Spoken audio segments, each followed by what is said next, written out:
1 লাখ রোহিঙ্গার সঙ্গে ইফতার করলেন প্রধান উপদেষ্টা ও জাতিসংঘ মহাসচিব। 3 মাসে কোটিপতি অ্যাকাউন্টধারীর সংখ্যা বেড়েছে প্রায় 5,000। 2,500 কোটি টাকা ছাপিয়ে 2 ব্যাংককে দেবে বাংলাদেশ ব্যাংক। মিরপুর থেকে উত্তরা দিয়াবাড়ি মেট্রো স্টেশন সড়কে যান চলাচল শুরু।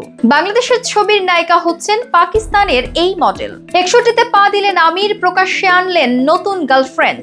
আমি জানি আপনারা দেখছেন টাইমস ফ্ল্যাশ।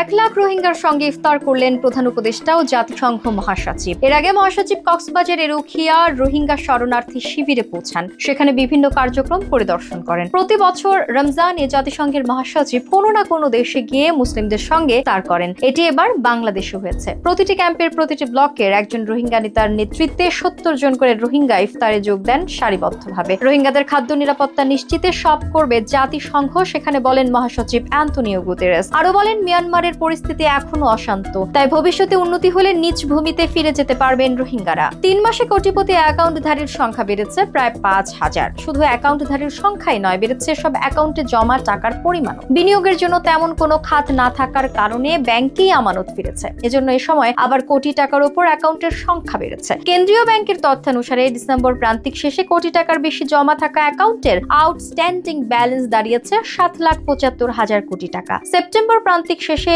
এসব অ্যাকাউন্টে জমা ছিল 7,47,000 কোটি টাকা। অর্থাৎ 3 মাসের মধ্যে এসব অ্যাকাউন্টে জমা বেড়েছে 18,000 কোটি টাকা। বর্তমানে কোনো বাণিজ্যিক ব্যাংক আমানতের বিপরীতে 8 থেকে 11% সুদ দিচ্ছে। এসব কারণে এসব ব্যাংকে গ্রাহকেরা আমানত রাখতে উৎসাহিত হচ্ছেন। 2,500 কোটি টাকা ছাপিয়ে 2 ব্যাংককে দেবে বাংলাদেশ ব্যাংক। ইসলামী ধারার সোশ্যাল ইসলামী ও ফার্স্ট সিকিউরিটি ইসলামী ব্যাংকে দেয়া হবে। আগের সপ্তাহে এসব ব্যাংক থেকে আবেদন আসলে বৃহস্পতিবার বাংলাদেশ ব্যাংকের গভর্নর আহসান এইচ মনসুর তাতে অনুমোদন দিয়েছেন। সোশ্যাল ইসলামী ব্যাংকে 1,500 কোটি টাকা ও ফার্স্ট সিকিউরিটি ব্যাংকে 1,000 কোটি টাকার সরাসরি তারল্য সহায়তা দেয়া হচ্ছে। এটা হাই পাওয়ার্ড মানি কিংবা টাকা ছাপিয়ে দেয়া হচ্ছে বলা যায়। জামানত ছাড়াই এ তারল্য সহায়তা দেয়া হচ্ছে বলেছেন বাংলাদেশ ব্যাংকের মুখপাত্র শাহরিয়ার। গত বছর 5 আগস্টের পর রাজনৈতিক অবস্থা পরিবর্তনের সঙ্গে ব্যাংক খাতেও সংস্কার শুরু হয়। ক্ষমতার পালা বদলের পর এই 2 ব্যাংক সহ 7টি ব্যাংকের পরিচালন পর্ষদের নিয়ন্ত্রণ হারায় আওয়ামী লীগ ঘনিষ্ঠ হিসেবে পরিচিত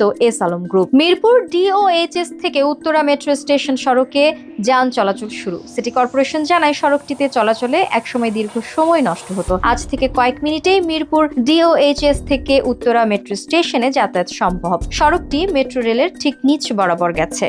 বাংলাদেশের একটি ছবিতে নায়িকা হিসেবে থাকছেন পাকিস্তানের মডেল ও অভিনেত্রী জারা আহমেদ। ফোর্স নামের একটি সিনেমায় সম্প্রতি জারা চুক্তিবদ্ধ হয়েছেন বলে জানিয়েছেন ছবিটির পরিচালক আসিফ ইকবাল জুয়েল। তিনি জানান, জারা আহমেদের সঙ্গে আমাদের চুক্তি সম্পাদন হয়েছে। এই সিনেমায় পাকিস্তানের এই মডেলকে পুলিশের চরিত্রে দেখা যাবে। এক নারীর প্রতিশোধের গল্প ঘিরেই এই সিনেমা। পাকিস্তানি এই মডেল চুলে আসমা নামে একটি সিনেমায় নাম লিখিয়েছেন। মডেলিং এ বেশি দেখা গেলেও এর আগে হাম কাহা কে সোচে থে, খুদসর সহ একাধিক টিভি সিরিজে তিনি পরিচিতি পেয়েছেন।